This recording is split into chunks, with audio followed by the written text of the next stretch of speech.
नमस्कार बच्चों, simplify academy के यूट्यूब चैनल पर आपका बहुत बहुत स्वागत है। My self doctor Shikha Raghuvanshi and I am your biology educator eight simplify academy. आज की क्लास में बच्चों बेसिकली हम लोग डिस्कस करने वाली हैं कुछ बेसिक टर्म्स के बारे में।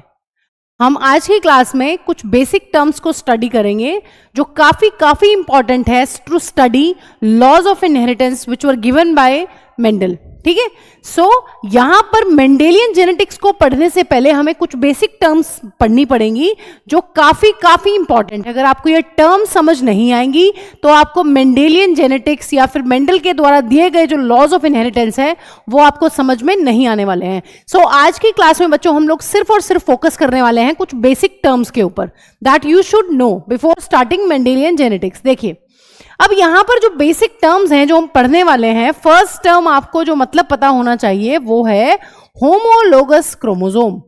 सो अब सबसे पहले यहां पर डिस्कस करने वाले हैं कि होमोलोगस क्रोमोसोम्स जो हैं वो क्या होते हैं। दूसरी कुछ इंपॉर्टेंट टर्म्स हैं बच्चों जैसे कि जीन्स, जैसे कि एलील्स। ये हमें पता होना चाहिए कि जीन्स और एलील्स में क्या फर्क है। तीसरी इंपॉर्टेंट चीज है बच्चों लोकस। ठीक है, और क्या क्या टर्म्स है मैम जो हमें पता होनी चाहिए इस चैप्टर के अंदर। Character and trait, character and trait, इसके बारे में पता होना चाहिए कि कैरेक्टर और ट्रेट जो है उनमें क्या डिफरेंस है, क्या होता है कैरेक्टर और क्या होती है ट्रेट। दूसरी इंपॉर्टेंट टर्म्स बच्चों जो हमें पता होनी चाहिए मेंडेलियन जेनेटिक्स को स्टार्ट करने से पहले वो है अपनी जीनोटाइप एंड फिनोटाइप। जीनोटाइप और फिनोटाइप का जो मीनिंग है ये हमें बिल्कुल ही क्लियर होना चाहिए, क्योंकि हम मेंडेलियन जेनेटिक्स जब स्टार्ट करेंगे बच्चों वहां पर हम बहुत सारे क्रॉस बनाएंगे, मोनोहाइब्रिड क्रॉस, डाईहाइब्रिड क्रॉस। सो वहां पर हर क्रॉस के बाद हम लोग लिखेंगे जीनोटिपिक रेशो और फिनोटिपिक रेशो। तो उस रेशो को लिखने से पहले हमें चीज बिल्कुल ही क्लियर होनी चाहिए कि जीनोटाइप क्या होता है और फिनोटाइप क्या होता है। उसके बाद बच्चों हम कुछ बेसिक टर्म्स को और डिस्कस करेंगे जैसे कि homozygous and heterozygous. Homozygous individual हम किसको बोलते हैं, और बच्चों हम लोग पढ़ेंगे कि हेटेरोजाइगस इंडिविजुअल क्या होता है। Let me correct the spelling of heterozygous. मैं हेट्रोजीनियस लिखने लग गई थी केमिस्ट्री में चले गए थे हम। ठीक है, सो होमोजाइगस इंडिविजुअल क्या होता है, हेटेरोजाइगस इंडिविजुअल क्या होता है बच्चों ये हमें पता होना चाहिए। उसके बाद बच्चों हम लोग डिस्कस करेंगे गैमीट फॉर्मेशन कि गैमीट्स कैसे बनते हैं। किसी भी इंडिविजुअल का अगर हमें जीनोटाइप गिवन है तो हम किस तरीके से जो है वहां पर गैमीट बनवा सकते हैं। नेक्स्ट बच्चों इंपॉर्टेंट टर्म जो हमें डिस्कस करनी है वो रहने वाली है अपनी dominant factor and recessive factor. Dominant factor क्या होता है मैम, रिसेसिव फैक्टर क्या होता है, ये चीज भी हमें बच्चों अच्छे से पता होनी चाहिए, तभी हम लॉज ऑफ इनहेरिटेंस को यहां पर पढ़ पाएंगे। और लास्ट जो इंपॉर्टेंट चीज हम लोग पढ़ेंगे आज की क्लास में वो रहने वाली है true breeding P lines. True breeding P varieties या फिर हम लोग बोल सकते हैं प्योर पी लाइन्स। ये क्या होती है, या प्योर लाइन्स, ठीक है, या पी प्योर लाइन्स। तो ये हम लोग पढ़ने वाले हैं कि मैम ये टर्म्स हैं क्या, क्योंकि जब हम मेंडल की जेनेटिक्स को पढ़ेंगे या मेंडल ने जो लॉज ऑफ इनहेरिटेंस दिए हैं वहां पर हम सीधा बताने वाले हैं कि बच्चों देखिए ये डोमिनेंट फैक्टर है, रिसेसिव फैक्टर है, इसने इसको एक्सप्रेस किया, ये हेटेरोजाइगस कंडीशन है, ये होमोजाइगस कंडीशन है, ये इसका जीनोटाइप है, ये इसका फिनोटाइप है, या ये जीन है, इसके कैरेक्टर्स इस तरीके से कोड होते हैं। तो बहुत सारी बातें हैं। ठीक है, सो ये सारी टर्म्स आपको नाम से पहले आप जान लीजिए कि नाम है क्या, homologous chromosome, gene, allele, locus, character and trait, genotype and phenotype. Homozygous individual क्या होता है, हेटेरोजाइगस इंडिविजुअल हम किसे कहते हैं, गैमीट्स किस तरीके से बनते हैं, डोमिनेंट फैक्टर और रिसेसिव फैक्टर क्या होते हैं, और लास्ट में बच्चों हम लोग पढ़ने वाले हैं पी प्योर लाइंस कि किस तरीके से मेंडल ने जो प्योर लाइंस बनाई थी जिन पे एक्सपेरिमेंट्स किए थे मैम वो बेसिकली है क्या, वो बनती कैसे हैं। सो ये सारे टर्म्स हम आज की क्लास में डिस्कस करने वाले हैं। देखिए सबसे पहले आज की क्लास में बच्चों पढ़ लेते हैं होमोलोगस क्रोमोसोम्स क्या होते हैं। देखिए हमें पता है, से फॉर एग्जाम्पल हम अपना ही एग्जाम्पल यहां पर ले लेते हैं, हमारे पेरेंट्स हैं, है ना, हम कैसे बने हैं, हमारा जन्म कैसे हुआ है बच्चों, हमें पता है हम हैं बाय पेरेंटल, है ना। हमारा जो सेक्सुअल रिप्रोडक्शन था वो कैसा था, बाय पेरेंटल। हमें बनने के लिए, किसी भी ह्यूमन के बच्चे को बनने के लिए 2 पेरेंट्स की जरूरत होती है, जो कि एक बेसिक सी रिक्वायरमेंट है सेक्सुअल रिप्रोडक्शन की, ठीक है। से फॉर एग्जाम्पल बच्चों, ये है मदर और ये है फादर। हमें पता है मदर के अंदर कितने क्रोमोसोम होते हैं, 46 यानी कि 23 पेयर्स। इसी तरीके से मैम फादर के अंदर होते हैं 46 क्रोमोसोम यानी कि 23 पेयर्स, ठीक है। क्या होता है बच्चों उसके बाद मैम बनते हैं गैमीट्स। हमें पता है मदर बनाती हैं एक गैमीट जिसको बोलते हैं ओवम, जिसके पास अपने होने वाले हैं only 23 chromosomes, not pair, they are 23 number. इसी तरीके से बच्चों यहां पर फादर के अंदर और मदर के अंदर कुछ स्पेशलाइज सेल्स होती हैं जिनके अंदर होता है मियोसिस, और मियोसिस के बाद यहां पर बनते हैं एग्स और स्पर्म्स। और हमें पता है एग्स और स्पर्म्स की जो प्लॉइडी होती है वो होती है हैप्लॉइड।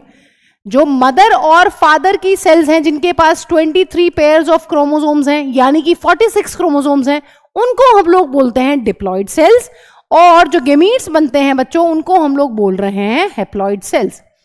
अब हमें पता है सेक्सुअल रिप्रोडक्शन के बाद इस तरीके से मैम जो ये अपने मेल और फीमेल गैमीट्स हैं ये दोनों फ्यूज करते हैं, और फ्यूज करने के बाद बनता है एक स्ट्रक्चर, एक सिंगल सेल जिसको बोला जाता है zygote.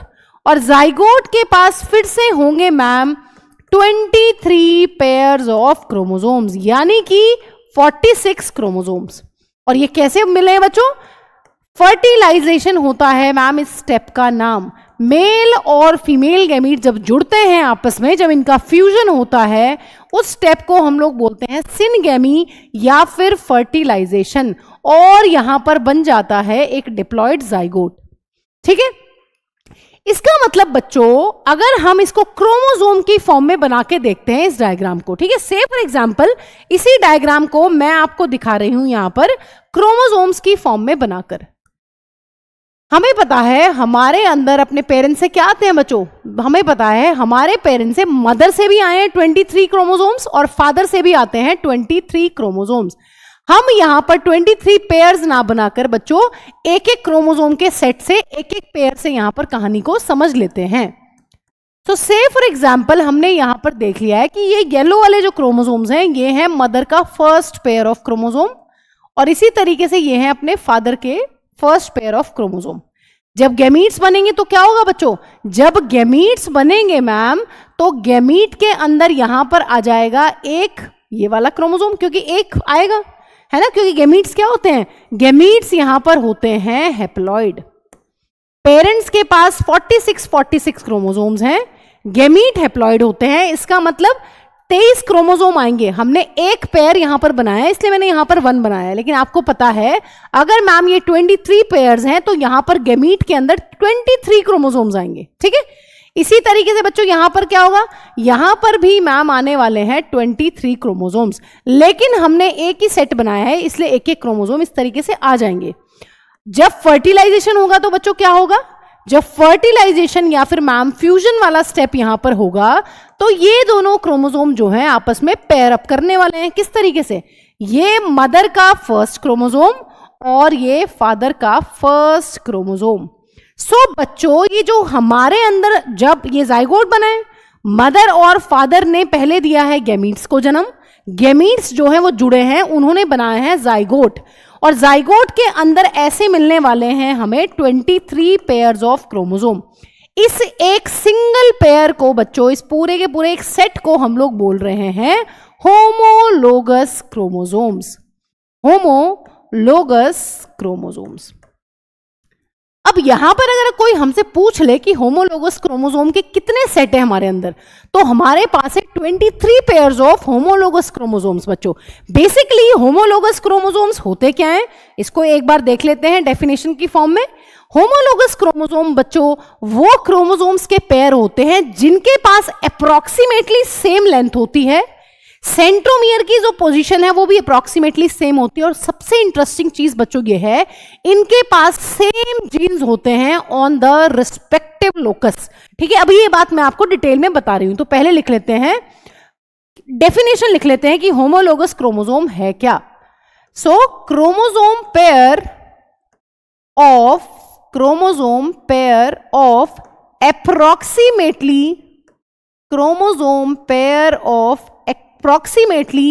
same length, approximately same length होगी, सेम सेंट्रोमियर पोजीशन, तो सेम बार बार लिखने की जरूरत नहीं है, ये अंडरस्टूड है. Centromere position, chromosome pair of approximately same length,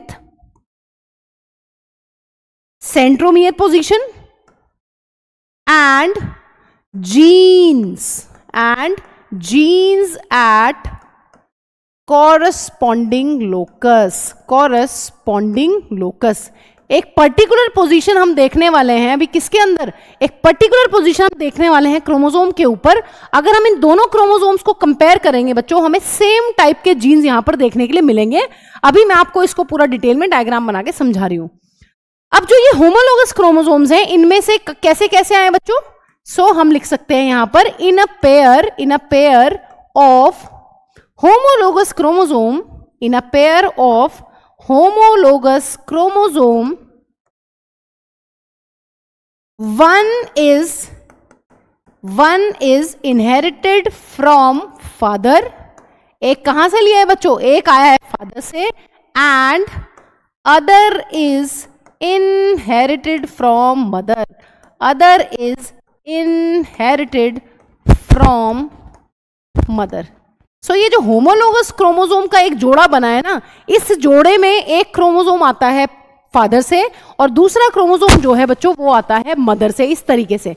अब मैं आपको ये बात समझा देती हूं कि मैम इसका क्या मतलब है. देखिए, अगर ये मेरा कोई होमोलोगस क्रोमोसोम का इस तरीके से यहां पर मेरा सेट है, ये इस तरीके से.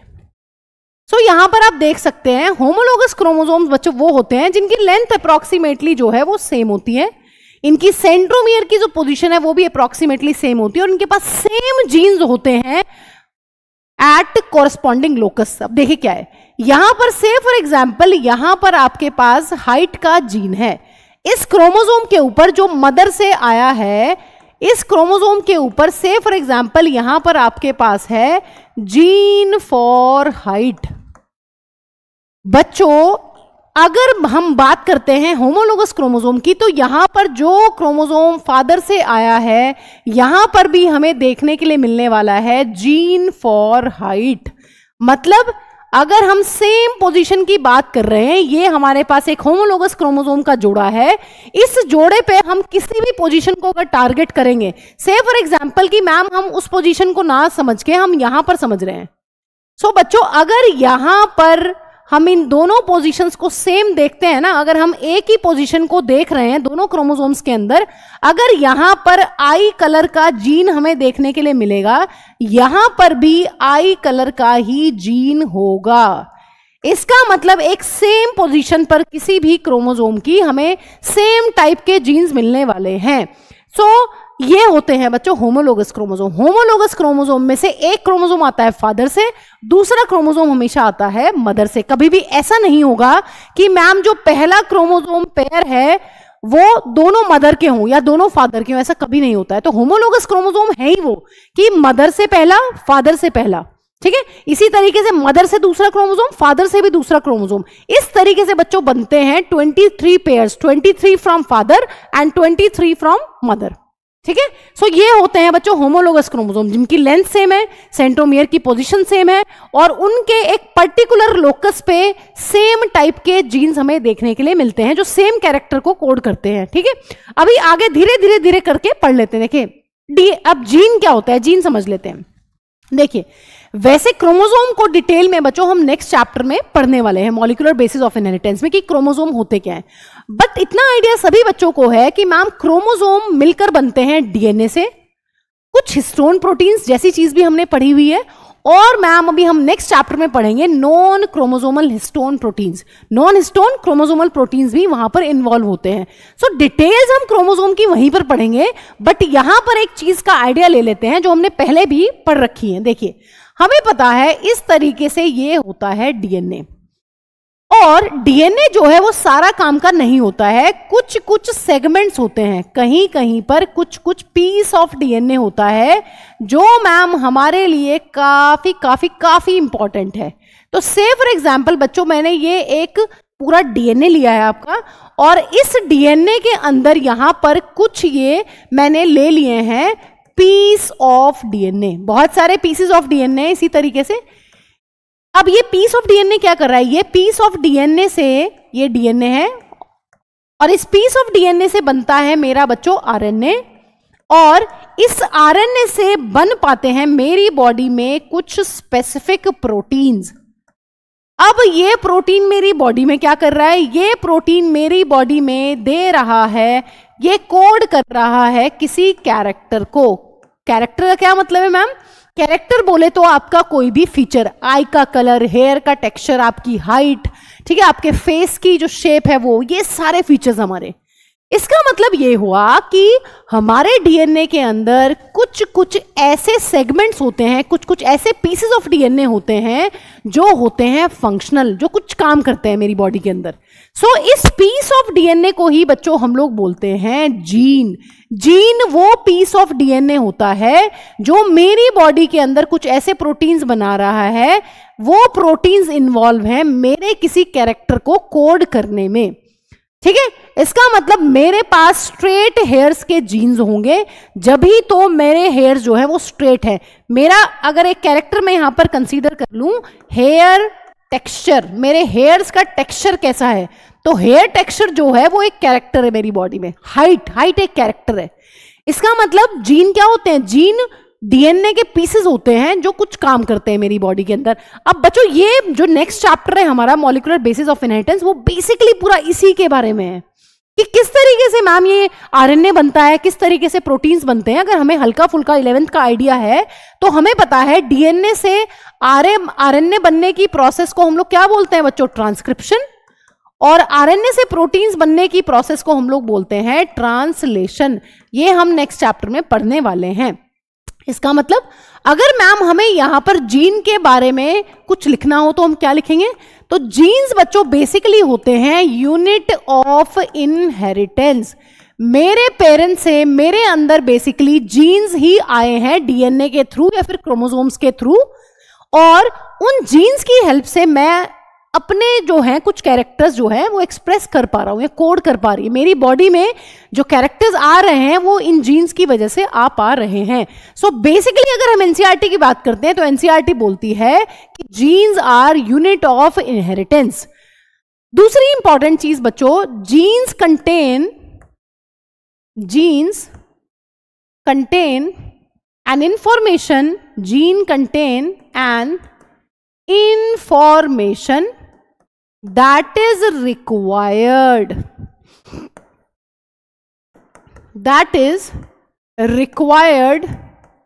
to express a character in an organism, a character or trait of an organism। In an organism भी लिख सकते हैं, कोई दिक्कत नहीं है। सो बेसिकली क्या मतलब हुआ बच्चों इस लाइन का, इस लाइन का ये मतलब हुआ मैम हमारी बॉडी में कुछ कैरेक्टर्स जो हैं वो कंट्रोल कर रहे हैं जीन्स, ठीक है। ये यूनिट ऑफ इनहेरिटेंस है। पेरेंट्स की जो जनरेशन है बच्चों के अंदर क्या रहे हैं, जीन्स ट्रांसफर हो रहे हैं, जिन जीन की वजह से वो अलग अलग टाइप के कैरेक्टर्स को शो कर पाते हैं। सो ये काफी इंपॉर्टेंट इंफॉर्मेशन है, इतना आपको कम से कम पता होना चाहिए जीन के बारे में। Gene contain an information that is required to express a character or trait of an organism. आपकी बॉडी जिन जिन फीचर्स को बच्चों एक्सप्रेस कर रही है, जैसे मेरे अगर मैं बात करती हूँ स्ट्रेट हेयर्स हैं, इसका मतलब मेरे पास स्ट्रेट हेयर्स वाले जीन्स प्रेजेंट हैं मेरे क्रोमोसोम्स के ऊपर, इसीलिए मेरे स्ट्रेट हेयर्स हैं। If I have a tall height, ठीक है, टॉल हाइट किसकी वजह से है, टॉल हाइट जो है इसका मतलब मेरे पास टॉल हाइट वाले जीन्स हैं मेरे क्रोमोसोम्स के ऊपर, इसीलिए मेरी हाइट जो है वो टॉल है, ठीक है। तो चलिए आगे बढ़ते हैं बच्चों। अब बात करते हैं एलील की कि एलील क्या है। देखिए अगर एलील की बात करते हैं तो एलील बेसिकली जीन्स की ही फॉर्म्स होती हैं, जीन्स की स्लाइटली डिफरेंट फॉर्म्स है ना। देखिए कई बार ऐसा होता है कि फादर और मदर से सेम टाइप के जीन्स आते हैं या सेम टाइप के एलील्स आते हैं, ठीक है। लेकिन कई बार बच्चों ऐसा भी होता है कि फादर और मदर से जो एलील्स आ रहे हैं, जो जीन्स की फॉर्म्स आ रही हैं, वो अलग अलग आ रहे हैं तो उसी को हम लोग बोलते हैं एलील। बेसिकली अगर एलील को हम एनसीईआरटी के अकॉर्डिंग डिफाइन करते हैं बच्चों, एलील क्या होता है? एलील होता है they are slightly different forms of a gene, slightly different forms of a gene. आज का लेक्चर जब खत्म हो जाएगा बच्चों, जितने भी आपके डाउट्स हैं वो सारे क्लियर हो जाएंगे, लेकिन धीरे धीरे, क्योंकि बहुत सारे जो टर्म्स हैं वो आपस में इंटरलिंक्ड है, ठीक है। सो एलील्स क्या है? एलील्स मैम बेसिकली हैं slightly different forms of a gene. करती क्या है बच्चों? Alleles codes for a pair of contrasting traits. अगर किसी ऑर्गेनिज्म के अंदर दो अलग अलग टाइप के एलील्स प्रेजेंट हैं, सो मैम वो दो अलग अलग ट्रेट्स को कोड करने में सक्षम है, ठीक है, भले ही किसी भी जनरेशन में वो अपने आप को एक्सप्रेस करे। लोकस क्या होता है बच्चों? लोकस होती है बच्चों basically position of gene on chromosome, position of gene, या फिर हम लिख सकते हैं position of allele on the chromosome. Chromosome के ऊपर मेरा जो जीन है या जो मेरा एलील है वो कहां पड़ा हुआ है, उसी को बोलते हैं लोकस। से फॉर एग्जाम्पल बच्चों, ये कोई क्रोमोसोम है और ये मान लीजिए फादर से आया है और ये वाला क्रोमोसोम आया है मेरा मदर से, और हमें, अब हम 12th क्लास में हैं बच्चों, हमें ये पार्ट्स जो हैं वो बिल्कुल ही क्लियर होने चाहिए। हमें पता है सेंटर वाले पार्ट को, इसको बोलते हैं जहां पर अपनी क्रोमैटिड्स जुड़ी हुई हैं, इसको बोलते हैं सेंट्रोमियर। ये आर्म्स होती हैं क्रोमैटिड्स, ये सब हमें क्लियर है। अब देखिए, अगर मैं आपसे बोल रही हूं कि इस वाले पार्ट पर प्रेजेंट है हाइट का जीन, तो यहां पर भी क्या होगा बच्चों? यहां पर भी मिलने वाला है हमें देखने के लिए जीन फॉर हाइट या हाइट जीन। और यहां पर भी क्या मिलेगा बच्चों? यहां पर भी मैम हमें मिलने वाला है सेम जीन, क्योंकि ये दोनों क्रोमोसोम्स जो हैं वो हैं अपने होमोलोगस क्रोमोसोम्स। सो लोकस क्या है? लोकस का मतलब है बच्चों ये जगह, ये पोजीशन, ये जो पोजीशन है जहां पर ये जीन प्रेजेंट है, इस जगह को, इस पोजीशन को हम लोग बोल रहे हैं लोकस। क्रोमोसोम के ऊपर जिस प्लेस पर या जिस पोजीशन पर अपने जीन्स या एलील्स प्रेजेंट हैं, उनको हम लोग बोलते हैं लोकस, उस जगह को बोलते हैं, उस पोजीशन को बोलते हैं। अब एलील्स क्या होती हैं? एलील्स को देख लेते हैं। देखिए, अब यहां पर बच्चों हम क्या करते हैं, हम एक एग्जांपल ले लेते हैं, एग्जांपल से समझना आसान है। से फॉर एग्जांपल बच्चों, मैं किसी कैरेक्टर को यहां पर एज एन एग्जांपल ले लेती हूं, ठीक है। सो अब हमने पी के बारे में बहुत कुछ पढ़ना है, तो हम पी का ही एग्जांपल लेते हैं, मटर की हाइट का एग्जांपल लेते हैं। हमने यहाँ एक कैरेक्टर चूज किया है जिसमें हमने लिखा है यहाँ पर स्टेम हाइट या फिर प्लांट हाइट, एक ही बात है। स्टेम हाइट या प्लांट हाइट के कैरेक्टर को हम एज एन एग्जांपल लेके ये समझ रहे हैं कि मैम एलील्स क्या होता है, एलील्स का क्या कॉन्सेप्ट है। देखिए, अगर कैरेक्टर है बच्चों अपना स्टेम हाइट या फिर प्लांट हाइट, सो यहाँ पर हमारे पास बच्चों क्या होता है, यहाँ पर हमारे पास दो टाइप की चीजें हमें देखने के लिए मिलती है नेचर के अंदर। या तो हमें मिलता है देखने के लिए टॉल कैरेक्टर, या फिर हमें देखने के लिए मिलता है ड्वार्फ या फिर शॉर्ट कैरेक्टर। जो टॉल कैरेक्टर होता है बच्चों उसको रिप्रेजेंट करा जाता है कैपिटल टी से, और जो ड्वार्फ ट्रेट है उसको रिप्रेजेंट किया जाता है बच्चों स्मॉल टी से। तो जो मैंने यहाँ पर ये कैपिटल टी और स्मॉल टी लिखे हैं बच्चों, they are alleles to capital T और स्मॉल टी क्या है बच्चों? Capital T and small T are alleles to each other, क्योंकि दोनों ही क्या करेंगे, दोनों ही हाइट के लिए रिस्पॉन्सिबल हैं प्लांट की। अब देखिए क्या क्या कंडीशन हो सकती हैं। अभी हम क्रोमोसोम को थोड़ा छोटा करके ही बना रहे हैं ताकि हम जल्दी से चीज़ों को समझ लें, ठीक है। ऐसा भी हो सकता है बच्चों कि यहाँ पर कैपिटल टी हो और जो फादर से आया हो वो भी कैपिटल टी हो, तो ऑफकोर्स जो प्लांट है वो क्या बनने वाला है, वो प्लांट बनने वाला है मैम मेरा टॉल। या फिर क्या हो सकता है बच्चों, जो मदर से मेरे पास एलील आया है, जीन की जो कॉपी आई है वो आई हो मेरी ड्वार्फ ट्रेट के लिए। फादर से भी और मदर से भी मेरे पास स्मॉल टी आया, तो मैं क्या बनूंगी, तो हम बनेंगे या प्लांट बनेगा अपना ड्वार्फ, ठीक है। अगर हमारे पास टॉल ट्रेट है, कैपिटल टी है, सो हम बनेंगे टॉल या प्लांट। अगर प्लांट के पास स्मॉल टी है बच्चों, तो प्लांट क्या बनेगा, शॉर्ट, ठीक है।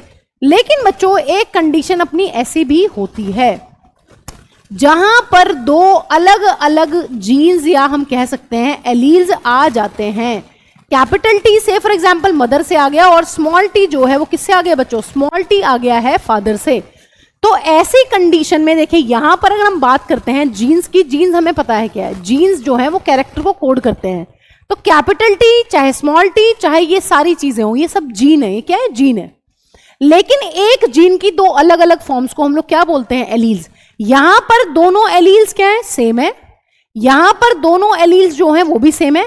लेकिन बच्चों यहां पर जो एलील्स हैं, मदर और फादर से जो जीन्स की फॉर्म्स आई हैं वो डिफरेंट हैं। सो ये कहलाते हैं एलील्स, टी एंड टी। ठीक है, जीन और एलील को बहुत इंटरचेंजेबली यूज करते हैं, धीरे धीरे आप लोग समझ जाएंगे। इसमें इतनी कॉम्प्लेक्सिटी की कोई जरूरत नहीं है, बट हमें ये पता होना चाहिए यहां पर सेम एलील्स हैं और यहां पर डिफरेंट एलील्स जो हैं वो प्रेजेंट हैं। ठीक है, आई होप आपको ये चीज अब बिल्कुल ही क्लियर है कि जीन क्या होता है और एलील किसे कहते हैं। और एनसीईआरटी के अकॉर्डिंग ही यहाँ पर बच्चों सारी डेफिनेशंस आपको करवाई जा रही हैं। डेफिनेशंस आपको क्लियर होनी चाहिए, क्योंकि अगर स्टेटमेंट बेस्ड क्वेश्चन आएगा तो आप ना फंसे उन क्वेश्चंस के अंदर। आपको ये जो आपको यहाँ पर लाइंस लिखवाई जा रही हैं, they are perfect for neat. ठीक है, ये बिल्कुल ही एग्जैक्टली करेक्ट है, जो आपको ध्यान रखनी है बोर्ड्स के लिए भी और नीट के लिए भी। आइए अब बात करते हैं बच्चों कैरेक्टर और ट्रेट की। कैरेक्टर क्या होता है मैम और ट्रेट किसको बोलते हैं। देखिए, कैरेक्टर का मतलब होता है कोई भी observable feature of an organism.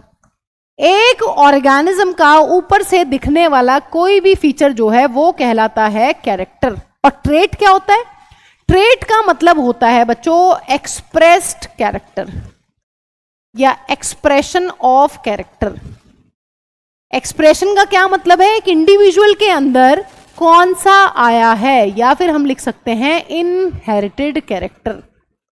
Ma'am इसको और एक्सप्लेन करिए। इसको मैं तुम्हें समझा रही हूं बच्चों एग्जाम्पल के साथ, ध्यान से सुनिए। किसी के ऊपर से देख के हम कौन कौन से फीचर्स को देख पा रहे हैं। एग्जाम्पल लिखते हैं। एक ऑर्गेनिज्म के अंदर पी प्लांट का ही एग्जाम्पल ले लीजिए बच्चों, या फिर अपना एग्जाम्पल ले लीजिए, कोई भी एग्जाम्पल लेके आप समझ सकते हैं। से फॉर एग्जाम्पल हम पी प्लांट का ही एग्जाम्पल यहां पर ले रहे हैं, तो देखिए क्या होगा। अगर कैरेक्टर की बात करते हैं तो क्या हो जाएगा, प्लांट हाइट जो है मैम वो एक कैरेक्टर है। ठीक है, सीड का जो शेप है वो एक कैरेक्टर है ना, देख पा रहे हो ना आप उसको। कोई भी ऑब्जर्वेबल फीचर या कोई भी फीचर किसी भी प्लांट का, किसी भी ऑर्गेनिज्म का, उसको हम लोग बोलते हैं कैरेक्टर। अब ट्रेट क्या होता है, ट्रेट में हमने क्या लिखा है बच्चों, ट्रेट में मैम हमने लिखा है यहां पर इनहेरिटेड कैरेक्टर। एक ऑर्गेनिज्म के अंदर क्या क्या पॉसिबिलिटी है, कौन कौन से कैरेक्टर जो है वो आ सकते हैं, उसको बोलते हैं ट्रेट। देखिए, अगर हम प्लांट हाइट की बात करते हैं तो प्लांट हाइट के हमारे पास दो ट्रेट हो सकते हैं। या तो प्लांट हो सकता है बच्चों टॉल, या फिर प्लांट हो सकता है डॉर्फ।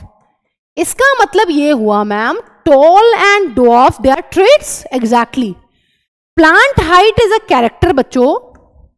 प्लांट हाइट क्या है, प्लांट हाइट जो है वो है कैरेक्टर, और टॉल और शॉर्ट होना या फिर टॉल और डॉर्फ होना, they are traits. They are two different traits of the same character. ठीक है, इसी तरीके से बच्चों अगर हम बात करते हैं सीड की शेप की, सीड की शेप जो है वो राउंड भी हो सकती है और वो अपनी रिंकल्ड भी हो सकती है। ठीक है, सीड की जो शेप है वो राउंड भी हो सकती है, वो रिंकल्ड भी हो सकती है। इसका मतलब सीड का शेप जो है वो एक फीचर है, एक कैरेक्टर है, और उसका राउंड या रिंकल्ड होना, राउंड हो सकती है या फिर रिंकल्ड हो सकती है, उसको हम बोल रहे हैं बच्चों ट्रेट। ठीक है, सो ये दो एग्जाम्पल हैं, ये दो ट्रेट्स हैं इस पर्टिकुलर कैरेक्टर के। इसका मतलब कैरेक्टर का मतलब हो गया है किसी भी ऑर्गेनिज्म का कोई फीचर, और उसमें क्या क्या पॉसिबिलिटीज हैं, एक ऑर्गेनिज्म के अंदर क्या क्या पॉसिबिलिटीज हो सकती हैं। जैसे अगर हाइट की बात कर रहे हैं, प्लांट हाइट की, तो मैम टॉल भी हो सकता है, शॉर्ट भी हो सकता है, पी प्लांट की अगर बात करते हैं तो। इसी तरीके से अगर सीड की शेप जो है वो एक कैरेक्टर है, तो सीड की शेप मैम वो राउंड भी हो सकती है, और सीड की शेप जो है मैम वो रिंकल्ड भी हो सकती है। सो ये दो इनहेरिटेड कैरेक्टर हैं, या ये जो सीड शेप वाला कैरेक्टर है, ये राउंड या रिंकल्ड किसी भी फॉर्म में एक्सप्रेस हो सकता है। ठीक है, so these two are traits. ठीक है बच्चों, आई होप ये चीज आपको बिल्कुल ही क्लियर है। देखिए, अब बात करते हैं जीनोटाइप और फिनोटाइप की। बहुत सारे यहां पर टर्म्स ऐसे हैं जो बहुत ज्यादा इंटरलिंक्ड है। जब हम मेंडेलियन जेनेटिक्स बच्चों स्टार्ट करेंगे तो हमें ये चीजें बिल्कुल ही क्लियर हो जाएंगी कि इसमें बहुत ज्यादा कंफ्यूजन नहीं होना चाहिए आपको, ठीक है। देखिए जीनोटाइप, जीनोटाइप का क्या मतलब है? जीनोटाइप का मतलब होता है ma'am genetic composition, genetic composition of an organism. एक ऑर्गेनिज्म के अंदर किस टाइप के एलील्स या फिर किस टाइप के जीन्स प्रेजेंट हैं उसको हम लोग बोलते हैं जीनोटाइप, जेनेटिक कॉम्पोजिशन। इसको कभी भी हम बाहर से देखकर नहीं बता सकते। किसी का जीनोटाइप किसी भी ऑर्गेनिज्म का, चाहे वो प्लांट हो चाहे वो एनिमल हो, उसका जीनोटाइप कभी भी बाहर से देखकर नहीं बताया जा सकता है। लेकिन बच्चों फिनोटाइप की बात करते हैं। फिनोटाइप क्या होता है? फिनोटाइप का मतलब होता है बच्चों external appearance of an organism या फिर physical appearance of an organism. ये सारी चीजें बहुत आसान है अगर आप इन एग्जाम्पल्स को ध्यान से पढ़ेंगे। एग्जाम्पल्स के साथ इन टर्म्स को समझने की कोशिश करेंगे बच्चों तो इनमें कुछ भी नहीं है, दे आर टू इजी, ठीक है। एक हवासी बना के रखते हैं बच्चे की genetics is too difficult. Genetics बिल्कुल भी डिफिकल्ट नहीं है, इट्स लॉजिकल, ठीक है। अगर आप लॉजिक्स को समझ रहे हो, आप टर्म समझ रहे हो तो कोई भी दिक्कत नहीं है। जीनोटाइप का मतलब है genetic composition of an organism, बाहर से देख के हम नहीं बता सकते हैं। फिनोटाइप का मतलब होता है एक्सटर्नल अपीयरेंस। तो एक्सटर्नल अपीयरेंस तो हम बाहर से देख के बता सकते हैं, है ना। मेरे हेयर स्ट्रेट है या करली है, मेरी हाइट टॉल है या शॉर्ट है, ठीक है। ये सारी बातें बताई जा सकती है। मेरा कलर बहुत फेयर है या डल है, ये सारी बातें बताई जा सकती है देखकर। तो वो होता है बच्चों फिनोटाइप। अब हम इसमें एग्जाम्पल ले लेते हैं। देखिए एग्जाम्पल से समझते हैं। जीनोटाइप को इस तरीके से लिखा जाता है। ये सब क्या है बच्चों? ये सारे जो मैं यहां पर लिख रही हूं, capital T, small T, capital T, small T, ये क्या है? ये सब जीनोटाइप का एग्जाम्पल है। ये जीनोटाइप है, इसको हम बाहर से देख के नहीं बता पाते हैं। अब अगर मैं फिनोटाइप की बात करती हूं कि मैम इनका फिनोटाइप क्या होगा, अगर हम इन पौधों को लगे हुए देखेंगे तो बच्चों ये पौधा हमें नजर आएगा टॉल, ये वाला पौधा भी होगा टॉल, ये वाला पौधा भी होगा टॉल, और जो स्मॉल टी वाला बच्चों प्लांट है वो अपना रहेगा शॉर्ट। जब भी स्मॉल टी जो है वो एक साथ आते हैं तो वो जन्म देते हैं ड्वार्फ प्लांट को या फिर शॉर्ट प्लांट को। ड्वार्फ या फिर शॉर्ट प्लांट को वो जन्म देते हैं। एक minute, let me correct this, ठीक है। चलिए अब यहां पर एक बार और इसको रिवाइज कर लेते हैं, समझ लेते हैं। जीनोटाइप का मतलब है जेनेटिक कॉम्पोजिशन, बाहर से देखकर नहीं बताया जा सकता है। इस तरीके से लिखा जाता है जीनोटाइप को। जीनोटाइप को लिखने के कुछ तरीके होते हैं, अभी हम बहुत सारे पढ़ने वाले हैं, इसीलिए बच्चों हमें सभी को जीनोटाइप लिखना आना ही चाहिए क्योंकि ये चीज बहुत बेसिक है, ठीक है। तो आपको अभी हम पूरा डिटेल में सिखाएंगे किस तरीके से लिखते हैं, लेकिन आपको ध्यान रखना है कि लेटर्स की फॉर्म में या तो कैपिटल लेटर या स्मॉल लेटर की फॉर्म में हम जीनोटाइप को लिख सकते हैं। अब यहां पर टी क्यों लिया? क्योंकि अभी इसको हम आगे पढ़ेंगे कि मैम जब हम प्लांट हाइट को डिस्कस करेंगे ना, पी प्लांट की हाइट का जब हम डिस्कशन करेंगे तो पी प्लांट की हाइट के लिए हमने टी लेटर को जो है वो चूज किया है, टॉल, ठीक है। अभी पढ़ेंगे डोमिनेंट रेट वाले लेटर को चूज करते हैं, और जो डोमिनेंट रेट होता है उसको हमेशा कैपिटल लेटर से लिखा जाता है और रिसेसिव ट्रेट को लिखा जाता है स्मॉल लेटर से। अभी आगे पढ़ रहे हैं। देखिए ये सब जीनोटाइप्स हैं। ये सब क्या है बच्चों? जीनोटाइप्स। और फिनोटाइप क्या है कि वो पौधा बाहर से कैसा दिख रहा है। ये वाला पौधा टॉल दिखेगा, ये वाला पौधा भी टॉल होगा, स्मॉल टी वाला जो पौधा है वो शॉर्ट होगा। तो एक्सटर्नल अपीयरेंस कि वो टॉल है या वो शॉर्ट है उसको बोलते हैं बच्चों फिनोटाइप, ठीक है। चलिए अब आगे बात कर लेते हैं बच्चों एक इंपॉर्टेंट टॉपिक की, जो है होमोजाइगस इंडिविजुअल, एंड बात कर लेते हैं बच्चों हेट्रोजाइगस इंडिविजुअल की, ठीक है। ध्यान से सुनिए। होमो मतलब सेम। होमो का क्या मतलब होता है बच्चों? होमो का मतलब होता है सेम, हेट्रो वर्ड का मतलब होता है मैम डिफरेंट। अब यहां पर हम किस सेम और किस डिफरेंट बात की बात कर रहे हैं? यहां पर सेम क्या है मैम और यहां पर डिफरेंट क्या है? ध्यान से सुनिए। होमोजाइगस इंडिविजुअल, होमोजाइगस इंडिविजुअल बच्चों वो इंडिविजुअल होता है जिसके अंदर मिलने वाले एलील्स जो हैं वो सेम होते हैं। ये कौन सा इंडिविजुअल है? दिस इंडिविजुअल या फिर homozygous individual contains same type of, same या फिर identical type of alleles, alleles या फिर जीन्स, किसके जीन्स? Of a character. किसी कैरेक्टर को कोड करने वाले जो जीन्स हैं, जो एलील्स हैं, वो दोनों सेम हैं। जैसे कि मैम एग्जाम्पल आप बहुत आराम से देखकर बता सकते हैं। देखिए कैपिटल टी, अगर किसी ऑर्गेनिज्म का जीनोटाइप बच्चों ऐसा है, इसका मतलब वो कैसा है? वो होमोजाइगस इंडिविजुअल है। ठीक है। अगर किसी का जीनोटाइप है स्मॉल टी, ये भी क्या है बच्चों? दोनों एलील्स जो हैं वो सेम टाइप के हैं। ऐसे इंडिविजुअल्स को हम लोग बोलते हैं होमोजाइगस इंडिविजुअल, जिनके अंदर हमें देखने के लिए मिलते हैं सेम टाइप के एलील्स। ठीक है। हेट्रोजाइगस इंडिविजुअल क्या होंगे बच्चों? इट्स वेरी सिंपल, ऐसे इंडिविजुअल्स जिनके पास हैं डिफरेंट टाइप्स ऑफ एलील्स। सो यहां पर हम लिख सकते हैं individuals, heterozygous individuals contains different types of alleles, different types of alleles या फिर genes of a character। किसी कैरेक्टर के लिए जो जीन्स हैं या जो एलील्स हैं वो यहां पर होने वाले हैं डिफरेंट। जैसे कि अगर एग्जाम्पल की बात करते हैं बच्चों, कैपिटल टी, स्मॉल टी, ये क्या है बच्चों? कैपिटल टी और स्मॉल टी मैम दोनों अलग अलग टाइप के एलील्स हैं, एक कैपिटल है एक स्मॉल है। ठीक है। स्मॉल लेटर से रिप्रेजेंट कर रहे हैं एक को कैपिटल लेटर से रिप्रेजेंट कर रहे हैं। तो ये होती है मैम हेट्रोजाइगस कंडीशन। इसी तरीके से आई गेस अब आप गेस कर सकते हो कि ये किस कैटेगरी में आएगा। कैपिटल आर, स्मॉल आर, ये क्या होगा बच्चों? मैम ये भी होगा अपना heterozygous individual. Capital Y, small Y बच्चों, ये कैसा होगा? ये भी होगा मैम अपना हेट्रोजाइगस इंडिविजुअल। अगर यहां पर मैं लिख दूं capital Y homozygous, small Y homozygous. इसका मतलब ये है ऐसे इंडिविजुअल जिनके पास दो एलील्स जो हैं वो बिल्कुल सेम हैं। इसका एक डायग्राम बनाकर भी बच्चों हम लोग समझ सकते हैं। ठीक है। इस तरीके से फॉर एग्जाम्पल ये होमोलोगस क्रोमोसोम्स है और इन होमोलोगस क्रोमोसोम के ऊपर यहां पर भी हमें आर एलील मिल रहा है और यहां पर भी हमें देखने के लिए मिल रहा है आर एलील। तो ये हो गया है अपना होमोजाइगस इंडिविजुअल। इसी तरीके से बच्चों एक दूसरा एग्जांपल ले लेते हैं।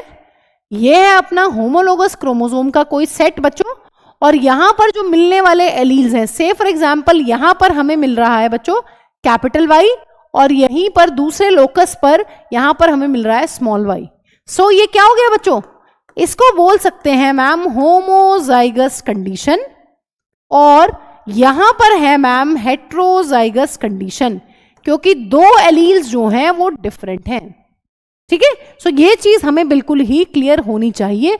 होमो का मतलब होता है सेम एलील्स, वो स्मॉल भी हो सकते हैं, वो कैपिटल लेटर से भी हो सकते हैं रिप्रेजेंट।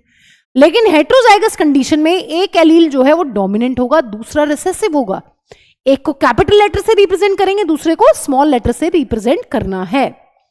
चलिए अब बात कर लेते हैं बच्चों डोमिनेंट एंड रिसेसिव फैक्टर की। आज के लेक्चर के बाद आपको ये सारी टर्म्स एक बार पूरी रिवाइज करनी है। पहले तो मैं पढ़ा रही हूं आपको, आप इनके नोट्स बनाइए और नोट्स बनाने के बाद पूरा का पूरा एक बार रिवाइज करिए, फिर आपके दिमाग में जो सीक्वेंस है वो सेट होगी। ठीक है। क्योंकि कुछ कुछ ऐसी चीजें हैं जो हमने कैरेक्टर पहले वर्ड यूज कर लिया है, लेकिन कैरेक्टर को हमने डिटेल में बाद में पढ़ा है, तो वो आपका पूरा का पूरा यहां पर मैचिंग हो जाएगा टॉपिक का। और ये बच्चों टॉपिक आपको सारे के सारे जरूर पता होने चाहिए लॉज ऑफ इनहेरिटेंस को पढ़ने से पहले। ठीक है। मेंडल के जो क्रॉस है उनको पढ़ने से पहले। देखिए dominant factor and recessive factor, अब यहां पर कुछ रूल्स फॉलो होते हैं बच्चों। डोमिनेंट फैक्टर को जो है रिप्रेजेंट किया जाता है कैपिटल लेटर से। Dominant factor is represented by capital letter. Capital letter से रिप्रेजेंट करते हैं हम डोमिनेंट फैक्टर को। इसी तरीके से बच्चों recessive factor is represented by small letter. ठीक है। इसको रिप्रेजेंट करते हैं लोअर केस और इसको रिप्रेजेंट किया जाता है इन अपर केस। ये चीज पता होनी चाहिए कि डोमिनेंट फैक्टर को हम कैपिटल लेटर से रिप्रेजेंट करते हैं, रिसेसिव फैक्टर को हम लोग रिप्रेजेंट करते हैं स्मॉल लेटर से। अब यहां पर सबसे इंपॉर्टेंट चीज ये है बच्चों कि मैम ये डोमिनेंट फैक्टर होता क्या है। देखिए, डोमिनेंट फैक्टर बच्चों वो फैक्टर होता है जो homozygous as well as heterozygous conditions में अपने आप को एक्सप्रेस करता है। मतलब मैम क्या मतलब है इस चीज का, अगर ऐसी कंडीशन है होमोजाइगस कंडीशन या फिर ऐसी कंडीशन है ना, दोनों ही कंडीशंस में जो ये कैपिटल टी है ये अपने आप को एक्सप्रेस करने वाला है। आपने एक चीज पढ़ ली है कि डोमिनेंट फैक्टर को कैपिटल लेटर से रिप्रेजेंट किया जाता है। यहां पर दोनों कैपिटल लेटर है, इसका मतलब दोनों ही डोमिनेंट फैक्टर हैं। यहां पर सिर्फ एक डोमिनेंट फैक्टर है, ये होमोजाइगस कंडीशन है, ये हेट्रोजाइगस कंडीशन है। अब इसका मतलब ये है dominant factor always express itself either in homozygous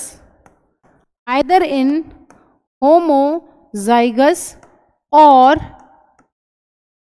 heterozygous condition। ठीक है, ये बात बच्चों पता होनी चाहिए। देखिए हमें पता है अगर हम यहां पर बात करते हैं, यहां पर मैम ये भी प्लांट को टॉल बनाएगा, ये भी टॉल बनाएगा। प्लांट कैसा बनने वाला है, प्लांट बनने वाला है टॉल। लेकिन अगर ऐसी कंडीशन होगी बच्चों, मेंडेलियन जेनेटिक्स में कभी भी इंटरमीडिएट हाइट नहीं होती है। कभी आपको लगे कि कैपिटल टी से तो प्लांट टॉल हो जाएगा और स्मॉल टी से मैम छोटा हो जाएगा, इसका मतलब जो हाइट है वो 20 की हो जाएगी, नहीं। यहां पर जो कैपिटल टी है बच्चों वो छोटे टी को दबाकर रखता है, ये इसको एक्सप्रेस ही नहीं होने देता। इसीलिए यहां पर ये वाला पौधा भी बनता है टॉल। अगर ये वाला पौधा 4 फीट का है तो ये भी 4 ही फीट का होगा।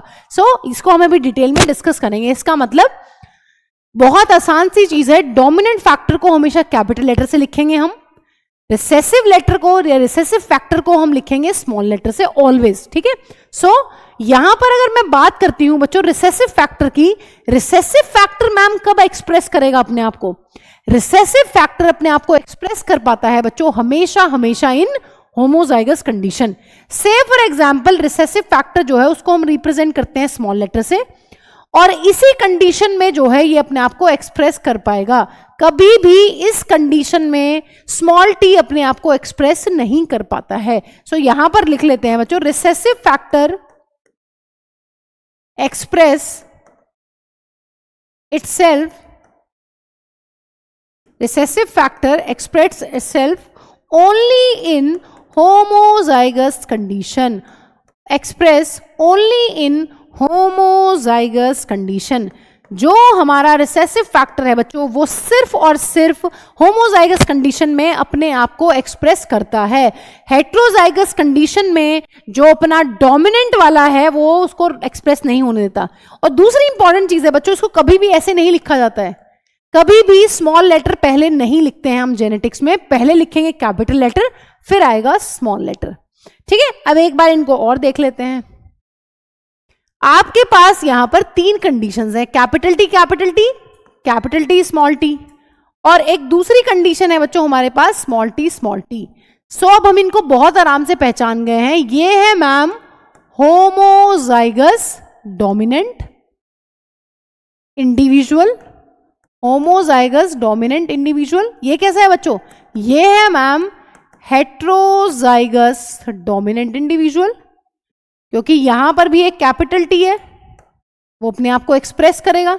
और बच्चों ये क्या है स्मॉल टी, ये है मैम होमोजाइगस रिसेसिव इंडिविजुअल।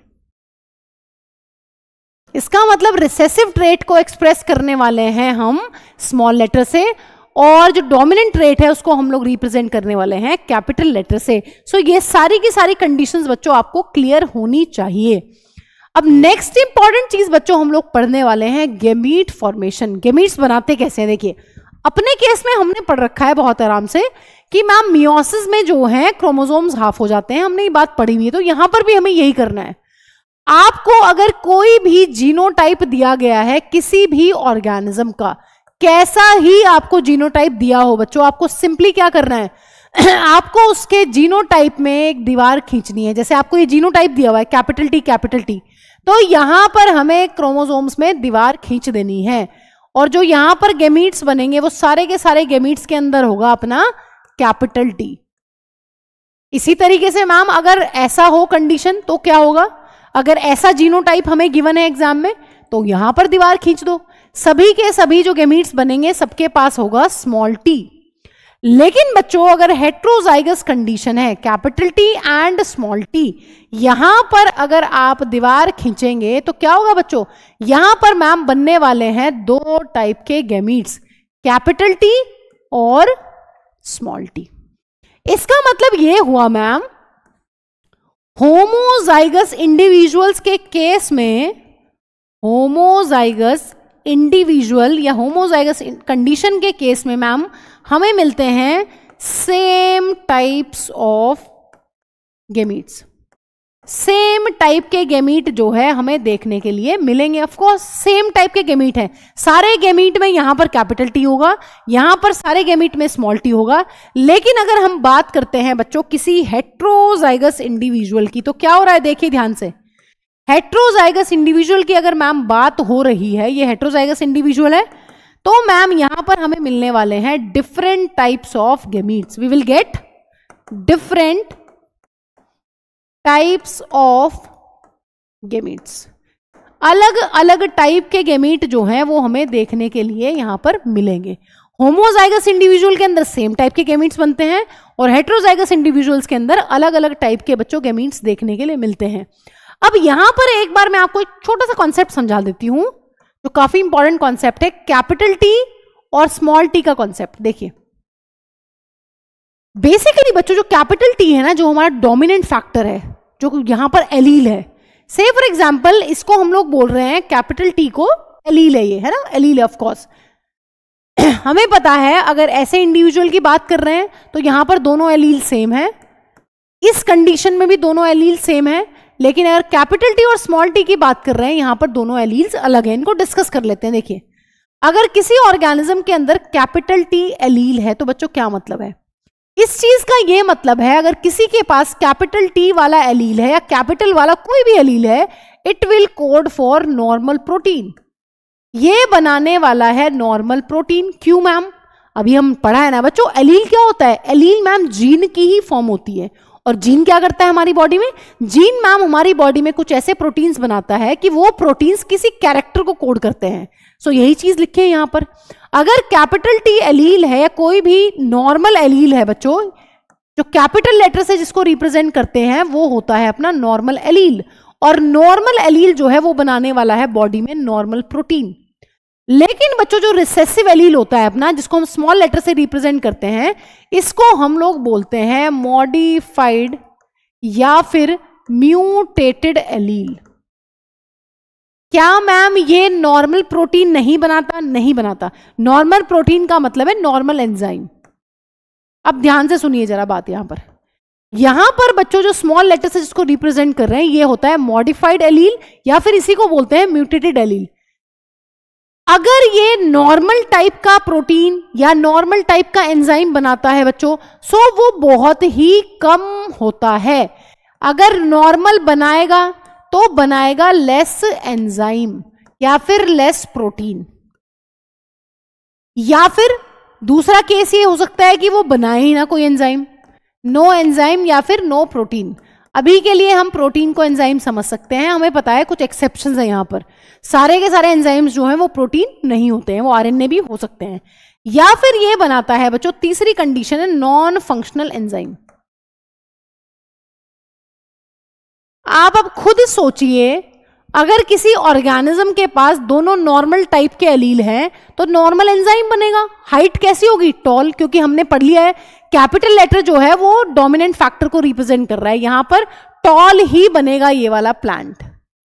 अगर किसी के पास दोनों म्यूटेटेड एलील है बच्चों, सो मैम दोनों म्यूटेटेड है तो हाइट होगी ही नहीं, क्योंकि देखो यहां पर कॉन्सेप्ट क्या है, कॉन्सेप्ट ये है एंजाइम कम बनेगा, कम बनेगा तो इसका मतलब वो प्रॉपरली काम नहीं कर पाएगा बॉडी के अंदर, या नहीं बनेगा, या फिर नॉन फंक्शनल बनेगा।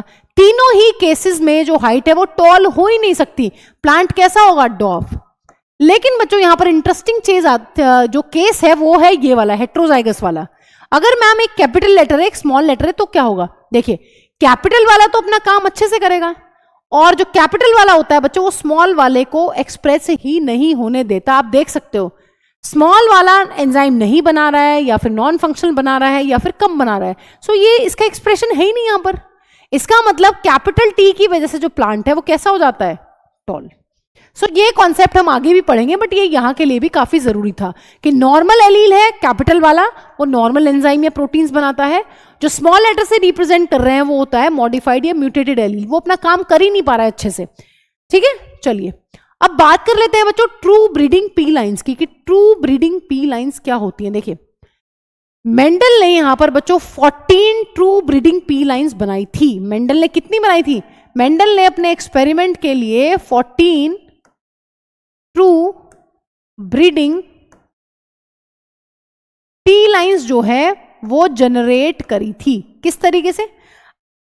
सेल्फ पॉलिनेशन की हेल्प से। ट्रू ब्रीडिंग पी लाइन्स या ट्रू ब्रीडिंग पी वैरायटीज बच्चों वो पीस के प्लांट हैं जिनको बार बार सेल्फ पॉलिनेशन करवाया था, और सेल्फ पॉलिनेशन करवाने की वजह से बच्चों उनके अंदर एक कैरेक्टर जो है वो इतना भर गया था कि वो उस पर्टिकुलर कैरेक्टर के लिए होमोजाइगस कंडीशन में आ गए थे। देखिए कैसे, ठीक है, यहां पर समझ लेते हैं।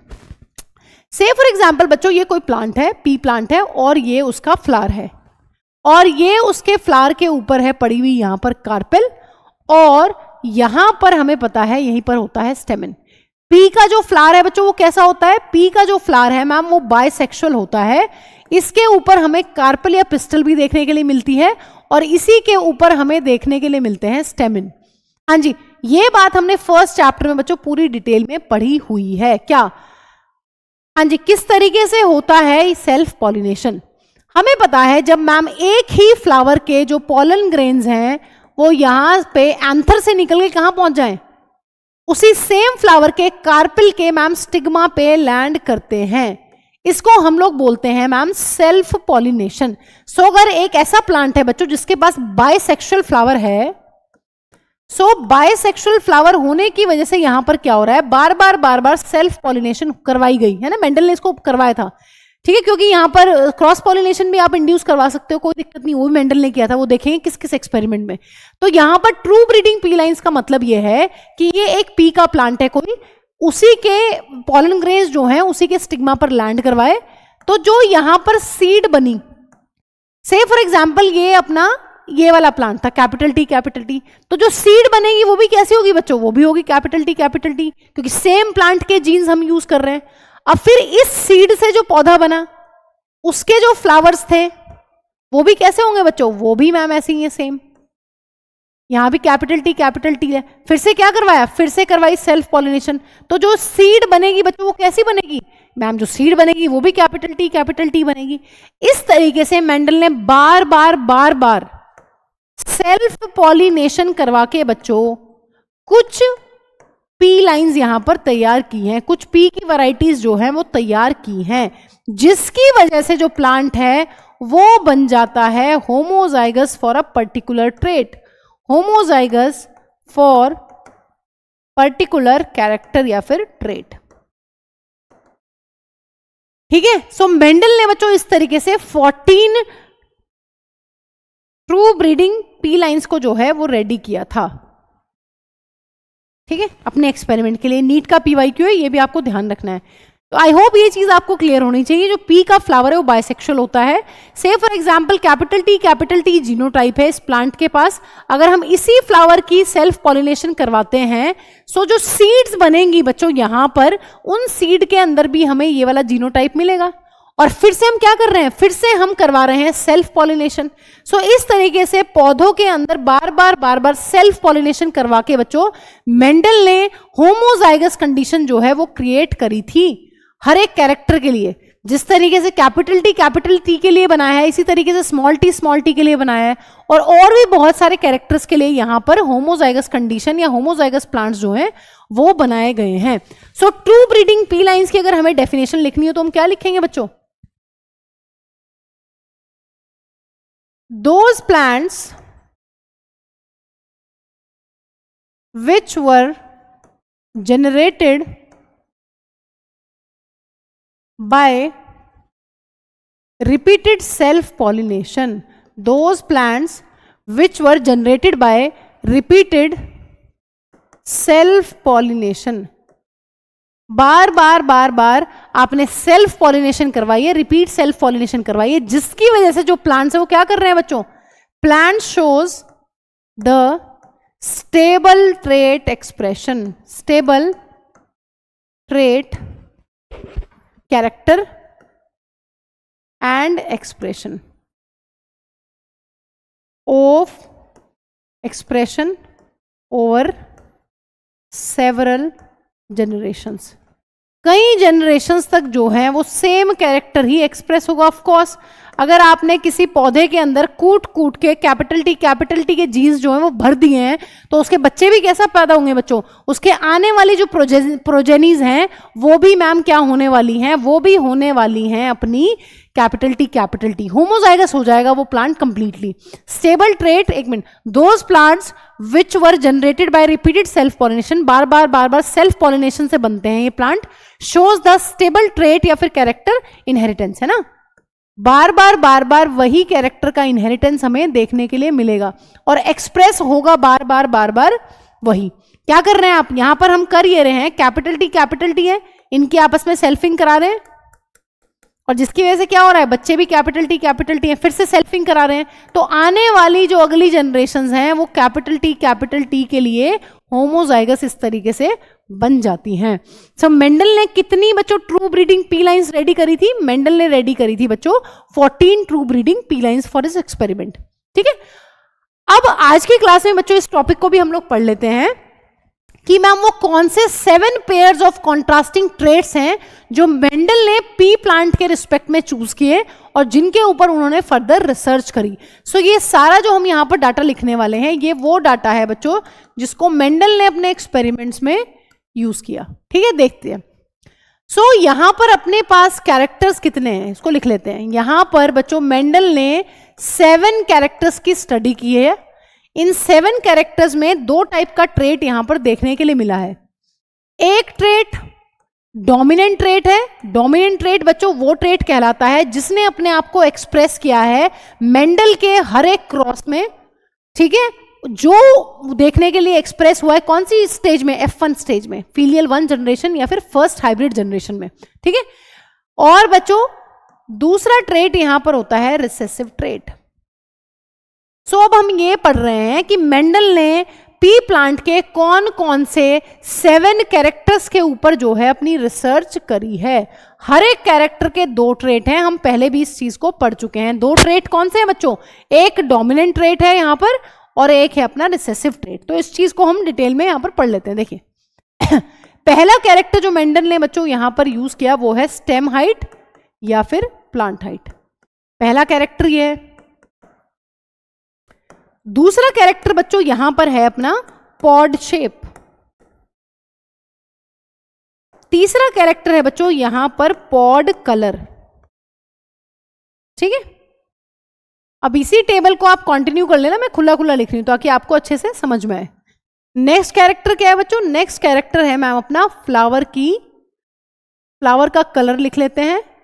नेक्स्ट कैरेक्टर है मैम फ्लावर की पोजीशन।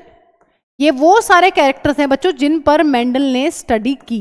ठीक है, नेक्स्ट कैरेक्टर बच्चों क्या है? नेक्स्ट कैरेक्टर है अपना सीड का शेप और लास्ट 7th कैरेक्टर है बच्चों सीड का कलर। इसका मतलब ये सारे नीट के पीवाईक्यूज है बच्चों, सब कुछ नीट में पूछा जा चुका है। कौन कौन से कैरेक्टर्स को मेंडल ने कंसीडर किया अपने एक्सपेरिमेंट्स में? प्लांट या फिर स्टेम हाइट, पॉड शेप या फिर पॉड कलर, फ्लावर का कलर, फ्लावर की पोजीशन, सीड की शेप और सीड का कलर। ये 7 कैरेक्टर्स हैं। अब इन 7 कैरेक्टर्स के कितने ट्रेट्स हो जाएंगे बच्चों? एक डोमिनेंट ट्रेट हो जाएगा हर एक कैरेक्टर के लिए, एक हो जाएगा रिसेसिव ट्रेट। देखिए अगर स्टेम हाइट की बात करते हैं, जो टॉल है, टॉल होना इज डोमिनेंट ट्रेट और डॉफ होना या शॉर्ट होना इज बच्चों रिसेसिव ट्रेट। ठीक है, इसी तरीके से अगर बात करते हैं पॉड की शेप की, पॉड की शेप जो है फुल होना उसका और इन्फ्लेटेड होना, यह है डोमिनेंट ट्रेट, और कॉन्स्ट्रिक्टेड होना बच्चों ये है कैसी, ये है रिसेसिव ट्रेट। फुल कंप्लीट का मतलब है जो पॉड है, मटर की फली है, वो बिल्कुल ऐसी होगी, अदरवाइज मटर की फली जो है कॉन्स्ट्रिक्टेड ऐसी होगी। ठीक है, पॉड के कलर की बात करते हैं बच्चों, कलर कैसा होगा? अगर हम बात करते हैं ग्रीन कलर की, तो पॉड का जो ग्रीन कलर है वो होता है डोमिनेंट ट्रेट। अगर रिसेसिव ट्रेट की बात करते हैं वो होता है yellow pod colour. So yellow होना पॉड कलर का वो जो है वो रिप्रेजेंट करता है रिसेसिव ट्रेट को। इसी तरीके से बच्चों अब बात कर लेते हैं फ्लावर की कलर की।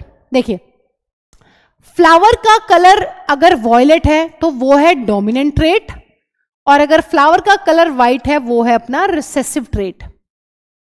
फ्लावर की पोजीशन, अगर फ्लावर जो है बच्चों वो एक्सियली प्रेजेंट है, ठीक है, साइडों में प्रेजेंट है, सो वो होती है डोमिनेंट ट्रेट।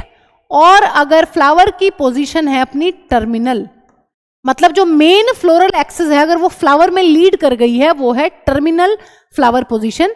और एक्सियल का मतलब होता है हर जगह, इस तरीके से एक स्टेम है उसके हर ब्रांच पे इस तरीके से फूल लगे जा रहे हैं, ठीक है, वो होती है एक्सियल पोजीशन। सीड का शेप बच्चों, सीड का राउंड होना इज अ डोमिनेंट ट्रेट, और सीड का बच्चों रिंकल्ड होना इज अ रिसेसिव ट्रेट। ठीक है, सीड कलर, अब यहां पर यह चीज काफी इंपॉर्टेंट है जो आपको ध्यान रखनी है। सीड कलर हम एक्सपेक्ट करते हैं कि मैम हरा होना, मटर के दाने का हरा होना इज अ डोमिनेंट ट्रेट होगा, पक्का नहीं बच्चों। यहां पर मटर का दाना जो है वो येलो होता है डोमिनेंट ट्रेट, और ग्रीन यहां पर कहलाता है बच्चों क्या, ग्रीन है यहां पर रिसेसिव ट्रेट। सो ये सारे के सारे कैरेक्टर्स और ये ट्रेट्स बच्चों, इन पर सवाल पूछे जा चुके हैं, ये हमें बिल्कुल ही क्लियर होने चाहिए। स्टेम हाइट में टॉल और शॉर्ट या डॉफ, पॉड शेप में फुल या कॉन्स्ट्रिक्टेड, पॉड कलर में ग्रीन या फिर येलो, फ्लावर का colour violet and white, flower की position axial and terminal, seed का जो शेप है वो राउंड और रिंकल्ड, और सीड का जो कलर है येलो और ग्रीन। ये इस तरीके से बच्चों हमारे पास हैं बहुत सारे ट्रेट्स। अब यहां पर बच्चों हमने अभी पढ़ा था लेक्चर के अंदर कि डोमिनेंट ट्रेट को हम रिप्रेजेंट करते हैं कैपिटल लेटर से, रिसेसिव ट्रेट को हम लोग रिप्रेजेंट करते हैं स्मॉल लेटर से। अब यहां पर इंटरेस्टिंग चीज ये है बच्चों, आप अगर यहां पर डोमिनेंट ट्रेट के लिए यूज कर रहे हैं कैपिटल लेटर टी, है ना, अगर हम डोमिनेंट ट्रेट के लिए यहां पर कैपिटल लेटर टी को यूज कर रहे हैं बच्चों, सो हम यहां पर रिसेसिव ट्रेट के लिए कभी भी स्मॉल डी यूज नहीं करेंगे। कभी आपको लगे मैम डॉफ के लिए स्मॉल डी यूज कर लेते हैं, नहीं, अगर हमें यूज करना है बच्चों हम इसी सेम लेटर को चूज करेंगे टी को, बट हम लिख देंगे यहां पर इसको इन स्मॉल।